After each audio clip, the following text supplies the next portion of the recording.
আজকে যিনি আমাদের অতিথি হিসেবে আছেন তিনি হচ্ছেন ব্যারিস্টার নাজির আহমেদ এবং যিনি আইনজীবী এবং একজন রাজনৈতিক বিশ্লেষক। হ্যালো, আসসালামু আলাইকুম। ওয়ালাইকুম আসসালাম। জি, আপনাকে স্বাগত আমাদের শুভ সন্ধ্যা অনুষ্ঠানে।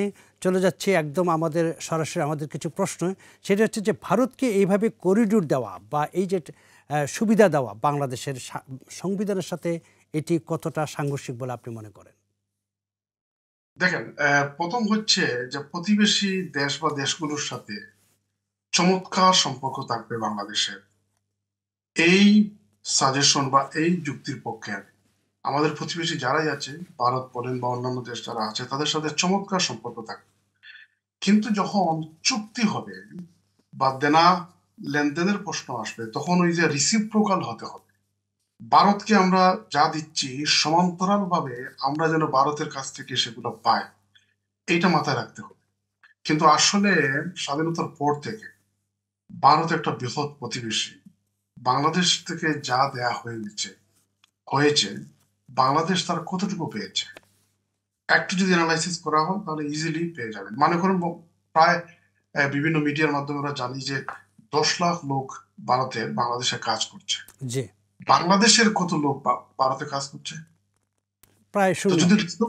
যদি রিসিপ্রোকাল না হয়, ভারত বাংলাদেশ থেকে রেমিটেন্স কি পরিমাণ যাচ্ছে ভারতে, ভারত থেকে বাংলাদেশে কি পরিমাণ আসছে, তুলনা করলেই আপনি দেখতে পারবেন কোথায় আকাশ পাতাল। কি পরিমাণ লোক কাজ করছে। জি, সাংবিধানিক ভাবে আমরা যদি আসি, যেটা আপনি আইনি বা সাংবিধানিক ব্যাখ্যার কথা বলছেন, জি, দেখেন সংবিধানের অনুচ্ছেদ 145A, 145 এতে স্পষ্ট করে বলা আছে যে বিদেশে কোনো চুক্তি হলে সেই চুক্তি রাষ্ট্রপতির কাছে উপস্থাপন করতে হবে এবং রাষ্ট্রপতি সেটা পার্লামেন্টে পাঠাবে, পার্লামেন্টে সেটা ডিবেট হবে। যদি কোনো স্টেট সিক্রেসি থাকে তারপরেও গোপন অধিবেশনে পার্লামেন্টে পাঠাতে হবে। এটা হচ্ছে সাংবিধানিক ম্যান্ডেট। কিন্তু আমরা কিছুই জানি না, সংসদে কোনো আলোচনাও দেখলাম না। অনেক চুক্তি সরকার করে ফেলছেন বা অনেক এমওইউ সাইন করে ফেলছেন যার কন্টেন্ট জাতি জানি না। পার্লামেন্টে কোনো ডিবেট হয় না, ডিসকাশন হয় না। তাহলে এটা আমরা সাংবিধানিক ভাবে কতটুকু রাইট করলাম? আচ্ছা, আমরা ধরে নিলাম বাংলাদেশের বর্তমান সংসদে আসলেও বা কি হতো? বর্তমান ফাংশনিং সংসদ ডেমোক্রেসি তো তো তারাই। বাংলাদেশে নাই। জি, ফাংশনিং ডেমোক্রেসি তো নাই। পার্লামেন্টের ইলেকশন কিভাবে হলো এবং সেখানে ডামি প্রার্থী দিয়ে যেভাবে নিয়ে আসা হলো, এখন পার্লামেন্টে আসলেই বা কি হলো? কিন্তু তারপরে তো বাংলাদেশে একটা সংবিধান আছে, সংবিধান অনুযায়ী তো আপনি এক করতে হবে। কিন্তু জি। পার্লামেন্টে আপনি কিছুই দিলেন না, পার্লামেন্টকে আপনি অন্ধকারে রাখলেন, কি সাইন করলেন জাতি জানলো না, এটা তো মোটেও না। যেহেতু ফাংশনিং ডেমোক্রেসি নাই, পার্লামেন্টে বিরোধী দল বলতে সেই অর্থে নাই, সুতরাং জাতির তো একটা অপিনিয়ন বা মতামত নেওয়ার দরকার ছিল। এটা বিভিন্ন ভাবে নেওয়া হতো, কোনো ডিসকাশন হলো না, এমওইউ করে আসলেন। আপনি উদাহরণ দিলেন যে ইউরোপে তো বর্ডার নাই। আচ্ছা, ইউরোপের বর্ডারে কয়জন লোক মারা যায়? ইউরোপের একটা দেশ আরেকটা দেশ সেভাবে কতটুকু শত্রু ভাবাপন্ন? ইউরোপে এত এত ছোট ছোট বা তাদের দেশ জীবন আছে। মান, তাদের লাইফস্টাইল, এটা সবকিছুর উপর হ্যাঁ, ডিপেন্ড করে। জি, সুতরাং আপনি তো হ্যাঁ, কোথায় লিভারপুল আর কোথায় ফকিরাপুল, একটার সাথে জি, আরেকটা তুলনা দিলে তো হবে না। জি, আপনাকে ভারতকে অবশ্যই দেবেন, কিন্তু ভারত থেকে তো আপনাকে নিতে হবে। জি, আজকে দেখেন বাংলাদেশের 54টা নদীর উৎস মুখে ভারত বাদ দিয়েছে। জি, বাংলাদেশ আন্তর্জাতিক আইন অনুযায়ী যারা উজানে থাকবে তারা এককভাবে পানি আটকাতে পারবে না। কিন্তু বাংলাদেশের সাথে কবে কনসালটেশন করা হয়? চেষ্টা করে, শত চেষ্টা করেও তো সরকার পাচ্ছে না তিস্তার ব্যাপারে একটা চুক্তি করতে। জি, আপনাদের ডকুমেন্টারিতে দেখলাম যে 14 বছর হয়ে গেল, চুক্তি তো হলোই না, আবার হবে বলে কোনো জি, আভাস আমরা পাচ্ছি না। জি, এবং দেখেন যে ট্রান্সম্যানশিপ যেটা বলা হয়েছে, এটা কিন্তু ভারত এবং বাংলাদেশের কার্যকর, অর্থাৎ ভারত কিন্তু সবকিছু পাচ্ছে, কিন্তু বাংলাদেশ, নেপাল বা ভুটান থেকে পণ্য পাঠানোর জন্য বা আনার জন্য ট্রানজিটটা পাচ্ছে না। জি। অথচ তো অনেক ছোট্ট একটি জায়গা, কিন্তু সেটি আপনি জানেন যে নেপাল থেকে একেবারে ছোট, বাংলাদেশ একবারে সবচেয়ে ছোট ছোট। যাক, একেবারে ছোট যাক। জি, সুতরাং একটি 17 আমি আগে কিলোমিটার। বলেছি, জি, এক্স্যাক্টলি আমি আগে বলেছি যে আপনি ভারতকে সবকিছু দিবেন। আজকে দেখেন বাংলাদেশের ভিতর দিয়ে রেল লাইন যদি না হয়, ভারতের জন্য সাংঘাতিক অসুবিধা। মানে ভারতের অবস্থানটা জিওপলিটিক্যালি এত ইম্পর্টেন্ট যে ওইটাকে একবারে পুরা ঘুরিয়ে আপনাকে যেতে হবে তাদের জি, এক এক জায়গা থেকে আরেক জায়গায়। কিন্তু বাংলাদেশ যদি সেই সুযোগটা তারা বাংলাদেশের ভিতর দিয়ে পায় তাহলে একেবারে সহজ হয়ে যাবে। জি। ঠিক আছে, আপনি সহজ করে দিবেন, কিন্তু আপনি বাংলাদেশের জন্য কি নিয়ে আসছেন? কি নিয়ে আসছেন? হ্যাঁ। আপনার দায় দায়িত্ব নাই বা দেশের আমাদের প্রতি। আমার দেশের জন্য কি লাভ সেই কিন্তু বিষয়গুলো। লাভ হলো জি। এক্স্যাক্টলি, আপনাকে তো চিন্তা করতে হবে যে ভারত, আপনি বলবেন যে ভারতকে যা দিয়ে দিছি জীবনে বলতে পারবেন না, জি। কিন্তু এই কথাটা তো তাদের ক্ষেত্রে পৌঁছে যাওয়া উচিত ছিল যে বাংলাদেশকে যা দিয়েছি জীবনে বলতে পারবেন। জি। আচ্ছা, আচ্ছা, একটা কথা হলো, মানে আপনি তো প্রপোর্শনালিটি, আপনি প্রপোর্শনের বেনিফিট পাবেন। আপনি একজনকে বেনিফিট দেবেন, আপনি সেই অনুপাতে পাবেন। আপনি ফরেন কারেন্সি বলেন, রেমিটেন্স বলেন, এরপরে লোক যাওয়া আসা বলেন। আমি তো বাংলাদেশ, ভারত থেকে বিনা ভিসায় বাংলাদেশে আসুক, কিন্তু বাংলাদেশ থেকেও তো বিনা ভিসায় ভারতে যাওয়ার মতো অধিকার থাকতে, জি। কথাটা তো রিসিপ্রোকাল হতে হবে। জি। আপনি জি। ট্রানজিট দেবেন, আপনিও তো ট্রানজিট পাবেন। জি। আপনি দিয়ে দিলেন আর ওইটা পাওয়ার অপেক্ষায় থাকলো, এটা তো হলো না। এটা তো ইকুয়ালিটি অফ বার্গেনিং পাওয়ার হলো না। জি। জি। সবকিছু তো একসাথে ঐক্যবদ্ধ ভাবে সবগুলো এক টেবিলে এনে একসাথে সাইন করবে।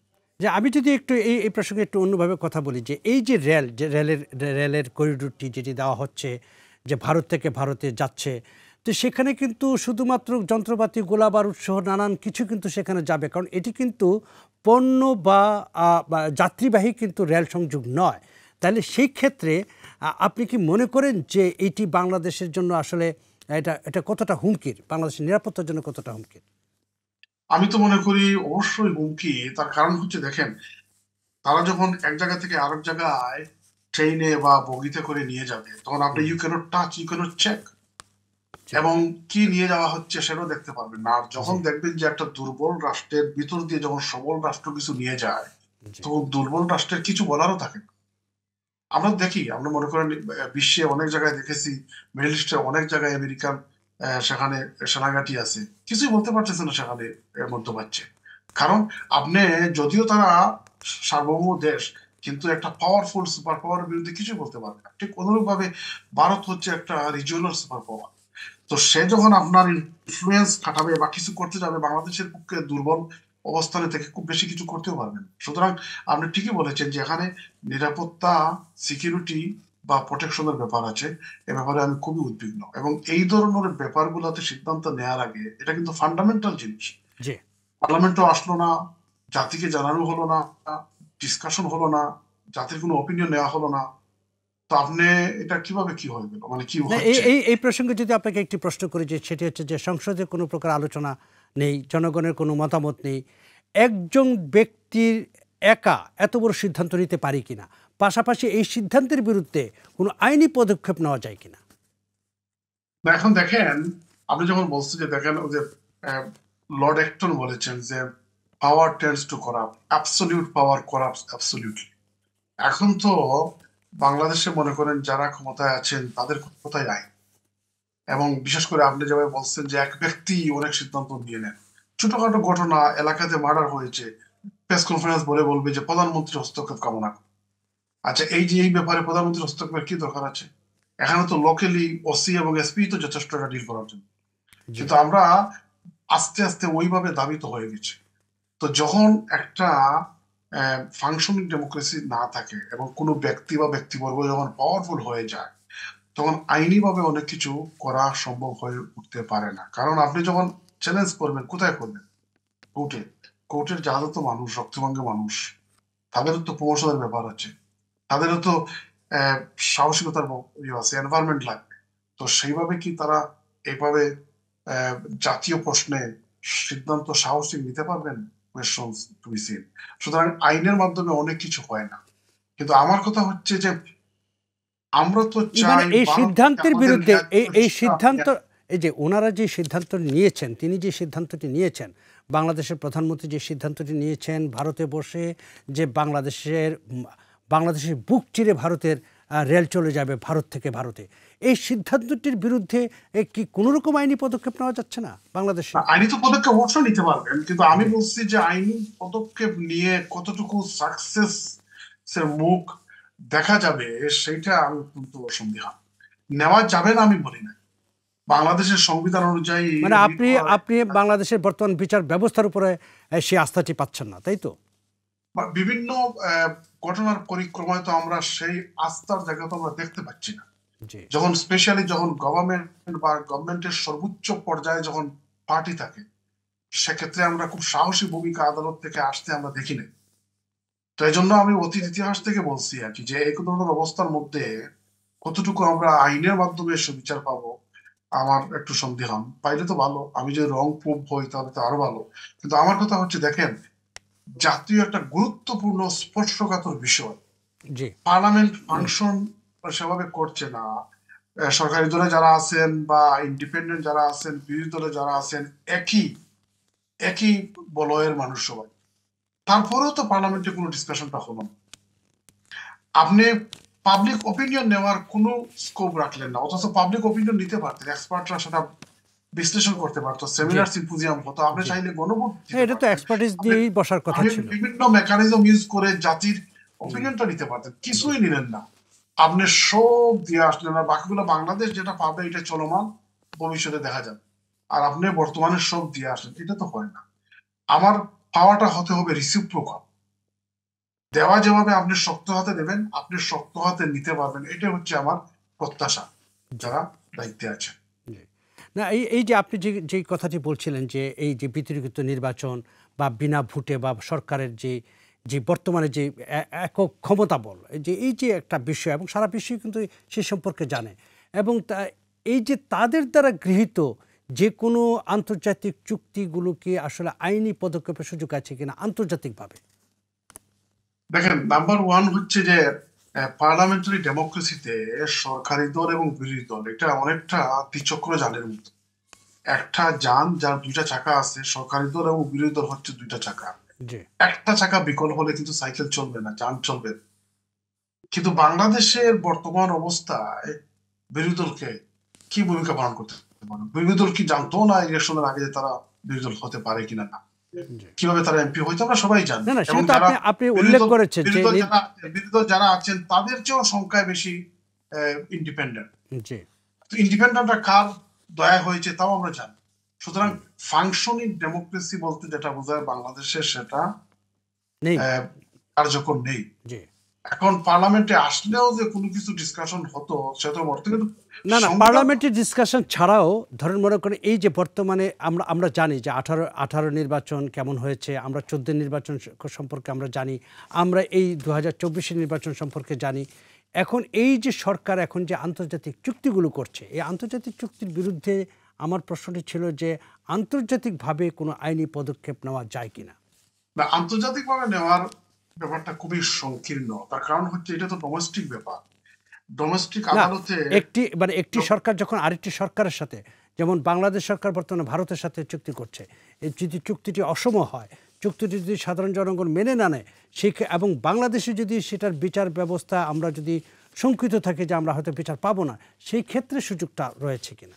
আমি বলছি, দেখেন, আহ, যখন একটা দেশের সাথে আরেকটা দেশের চুক্তি হয়, তখন যে দেশকে যে সরকার রিপ্রেজেন্ট করতেছে, ওখানে যদি অসম চুক্তি হয়, নেগেটিভ কিছু থাকে, ওই দেশের জনগণ সোচ্চার হবে, ওই দেশের আদালত সেটার বিরুদ্ধে ব্যবস্থা নেবে। কিন্তু ওই দুই দেশের মধ্যে যদি কোনো ডিসক্রিপেন্সি থাকে, তখন একটা দেশ আরেকটা দেশের বিরুদ্ধে আন্তর্জাতিক আদালতে যেতে পারে। কিন্তু একজন সিভিলিয়ান বা পাবলিক কিন্তু তার নিজের সরকারের বিরুদ্ধে বাইরে তেমন কিছু করার থাকে না আন্তর্জাতিক আইনে।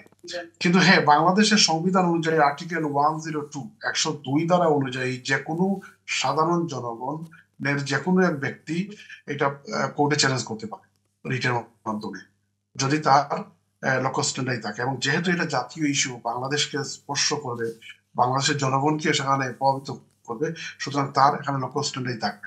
এখানে হাইকোর্টে রিট করতে পারবে, হাইকোর্ট সেখানে রায় দেবে, ওটা যদি মনোভূত না হয় সুপ্রিম কোর্টে যেতে পারবে। এটা হচ্ছে আইনি প্রক্রিয়া বা বিধান। কিন্তু আমার ওকে কথা হচ্ছে যে, যেখানে সরকার প্রধান অনেকটা কোনো কাউকে তোয়াক্কা না করে এককভাবে একক সিদ্ধান্ত দিয়ে আসছেন, এমতো অবস্থার পরিপ্রেক্ষিতে আদালত তার অথরিটিকে চ্যালেঞ্জ করার মতো, সাহস দেখানোর মতো অবস্থা কি বাংলাদেশে বিরাজ করছে?